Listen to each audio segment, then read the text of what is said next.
Shalom, salam dalam damai sejahtera Tuhan Yesus Kristus untuk rekan-rekan sekalian. Pada saat ini saya ingin membagikan sebuah renungan yang saya beri judul, Aku telah melihat Tuhan. Firman Tuhan diambil dari Yohanes 20 ayat 18 yang berbunyi, Maria Magdalena pergi dan berkata kepada murid-murid, Aku telah melihat Tuhan. Dan juga bahwa Dia yang mengatakan hal-hal itu kepadanya.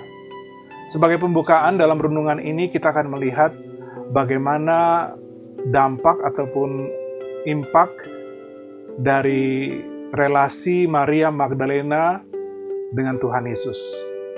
Renungan ini saya membaginya dalam beberapa bagian. Yang pertama, ia menerima pemulihan. Maria Magdalena menerima pemulihan karena relasinya dengan Tuhan Yesus. Firman Tuhan dari Markus 16 ayat 9 dikatakan, setelah Yesus bangkit pagi-pagi pada hari pertama minggu itu, ia mula-mula menampakkan dirinya kepada Maria Magdalena. Daripadanya Yesus pernah mengusir 7 setan. Bayangkan saudara-saudara, kalau kita dikuasai oleh 1 setan, itu sudah jahat. Dikuasai 2 setan berarti lebih jahat daripada 1 setan. Maria Magdalena dikuasai oleh 7 setan, berarti sangat-sangat jahat. Tetapi karena perjumpaannya dengan Tuhan Yesus, ia menerima pemulihan. Tidak hanya ia menerima pemulihan, yang nomor 2, ia menerima penyelamatan. Ia juga diselamatkan. Lukas 8 ayat 2 mengatakan, dan juga beberapa orang perempuan yang telah disembuhkan dari roh-roh jahat atau berbagai penyakit, yaitu Maria yang disebut Magdalena, yang telah dibebaskan dari 7 roh jahat. Jadi tidak hanya Maria dibebaskan dari 7 roh jahat, jiwanya juga diselamatkan oleh Tuhan Yesus. Kemudian yang ketiga, ia menjadi pengikut. Maria menjadi pengikut Kristus. Ada di Markus 15 ayat 40 sampai dengan 41. Ada juga beberapa perempuan yang melihat dari jauh. Di antaranya Maria Magdalena, Maria ibu Yakobus muda, dan Yoses serta Salome. Mereka semuanya telah mengikut Yesus. Arti kata mengikut Yesus tidak hanya belajar dari Tuhan Yesus, tetapi juga meneladani bagaimana Tuhan Yesus hidup. Ia berjumpa dengan semua orang, ia menjadi berkat bagi banyak orang, dan ia juga memuliakan Allah Bapa. Dan ini artinya juga mengikut Tuhan Yesus, kita belajar hidup seperti Tuhan Yesus, menjadi berkat bagi banyak orang, dan juga hidup menyenangkan Tuhan. Kemudian yang ketiga, ia melakukan pelayanan. Maria Magdalena dengan apa yang Tuhan berikan kepadanya melayani Tuhan. Markus 15 ayat 40 sampai dengan 41 berkata, ada juga beberapa perempuan yang melihat dari jauh, di antaranya Maria Magdalena, Maria ibu Yakobus muda, dan Yoses serta Salome. Dengarkan, mereka semuanya telah mengikut Yesus dan melayaninya waktu ia di Galilea. Dari Lukas pasal yang 1 dikatakan begini, tidak lama sesudah itu, Yesus berjalan berkeliling dari kota ke kota dan dari desa ke desa memberitakan Injil Kerajaan Allah. Ke-12 muridnya bersama-sama dengan dia, dan juga beberapa orang perempuan yang telah disembuhkan dari roh-roh jahat atau berbagai penyakit, yaitu Maria yang disebut Magdalena, yang telah dibebaskan dari 7 roh jahat, Yohana istri Kuza, bendahara Herodes, Susana, dan banyak perempuan lain. Perempuan-perempuan ini melayani rombongan itu dengan kekayaan mereka. Jadi Tuhan Yesus juga mempunyai tim, tidak hanya tim pelayanan, tetapi juga tim yang mendukung pelayanan Tuhan Yesus.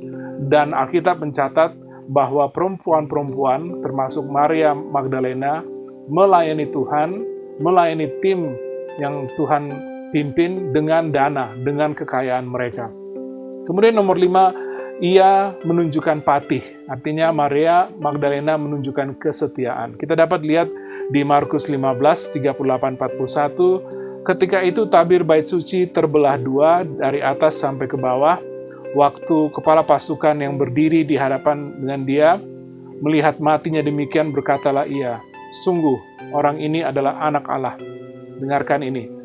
Ada juga beberapa perempuan yang melihat dari jauh, di antaranya Maria Magdalena, Maria ibu Yakobus muda, dan Yoses serta Salome. Mereka semuanya telah mengikuti Yesus dan melayaninya waktu ia di Galilea. Dan ada juga di situ banyak perempuan-perempuan lain yang datang ke Yerusalem bersama-sama dengan Yesus. Pada saat Tuhan Yesus mati di kayu salib, Maria Magdalena berdiri dekat. Ia mengikut Tuhan dengan setia. Kemudian Markus 15 ayat 46 sampai dengan 47 juga mencatat Yusuf pun memberi kain lenan. Kemudian ia menurunkan mayat Yesus dari salib dan mengapaninya dengan kain lenan itu. Lalu ia membaringkan dia di dalam kubur yang digali dalam bukit batu. Kemudian digulingkannya sebuah batu ke pintu kubur itu. Maria Magdalena dan Maria ibu Yoses melihat di mana Yesus dibaringkan. Markus 16 ayat 1 mengatakan setelah lewat hari Sabat, Maria Magdalena dan Maria ibu Yakobus serta Salome membeli rempah-rempah untuk pergi ke kubur dan meminyaki Yesus. Tuhan Yesus mati di kayu salib. Setelah kematiannya, Maria Magdalena bersama ibu-ibu yang ada pada saat itu terus melayani Tuhan Yesus. Ingin meminyaki Yesus. Ini menunjukkan sampai pada akhirnya Maria tetap setia. Kemudian ayat bagian yang ke-6, ia menerima penghiburan. Artinya Maria Magdalena menerima penghiburan. Kita bisa lihat dari Yohanes 20 ayat 1 sampai dengan 17 berbunyi, pada hari pertama minggu itu, pagi-pagi benar ketika hari masih gelap, pergilah Maria Magdalena ke kubur itu. Dan ia melihat bahwa batu telah diambil dari kubur. Ia berlari-lari mendapatkan Simon Petrus dan murid yang lain yang dikasihi Yesus dan berkata kepada mereka, Tuhan telah diambil orang dari kuburnya dan kami tidak tahu di mana ia diletakkan. Maka berangkatlah Petrus dan murid yang lain itu ke kubur. Keduanya berlari bersama-sama, tetapi murid yang lain itu berlari lebih cepat daripada Petrus sehingga lebih dahulu sampai di kubur. Ia menjunguk ke dalam dan melihat kain kapan terletak di tanah. Akan tetapi ia tidak masuk ke dalam, maka datanglah Simon Petrus juga menyusul dia, dan masuk ke dalam kubur itu. Ia melihat kain kapan terletak di tanah, sedang kain peluh yang tadinya ada di kepala Yesus tidak terletak dekat kain kapan itu, tetapi agak di samping di tempat yang lain dan sudah tergulung. Maka masuklah juga murid yang lain yang terlebih dahulu sampai di kubur itu, dan ia melihatnya dan percaya. Sebab selama itu mereka belum mengerti isi kitab suci yang mengatakan bahwa ia harus bangkit dari antara orang mati. Ayat 10. Lalu pulanglah kedua murid itu ke rumah, tetapi Maria berdiri dekat kubur itu dan menangis.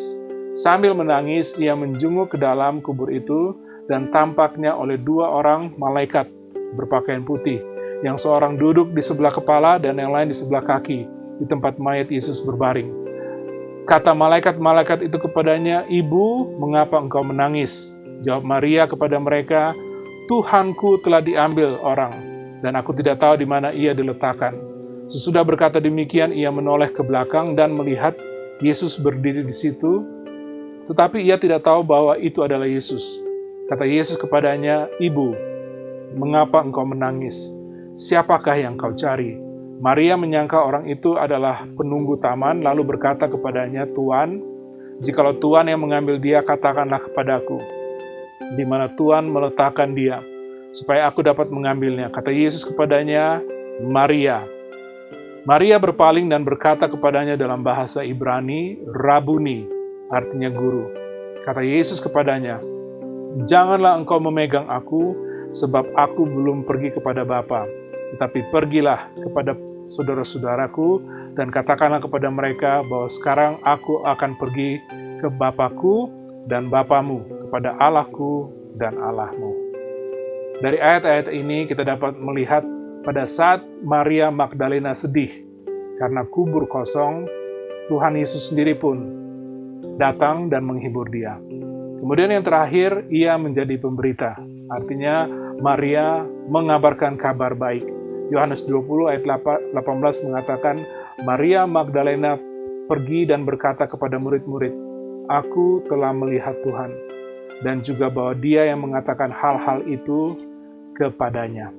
Kiranya renungan ini boleh menguatkan kita. Seperti Maria Magdalena, kita juga akan melalui proses tahap-tahap ini dalam pengenalan kita kepada Tuhan Yesus. Seperti Maria, kita akan menerima pemulihan, kita menerima penyelamatan, kita menjadi pengikut, kita melakukan pelayanan, kita harus menunjukkan kesetiaan atau patih. Kemudian kita juga akan menerima penghiburan pada saat-saat kita dalam keadaan sedih. Dan yang terakhir, kita akan menjadi pemberita. Karena hubungan kita dengan Tuhan Yesus, maka kita harus mengabarkan kabar baik itu sehingga banyak orang juga mempunyai hubungan dengan Tuhan Yesus. Sebagai penutup, Yohanes 20 ayat 29, kata Yesus kepadanya, "Karena engkau telah melihat aku, maka engkau percaya. Berbahagialah mereka yang tidak melihat namun percaya." Tuhan Yesus memberkati pemberitaan dan penerapan firman-Nya. Haleluya. Amin.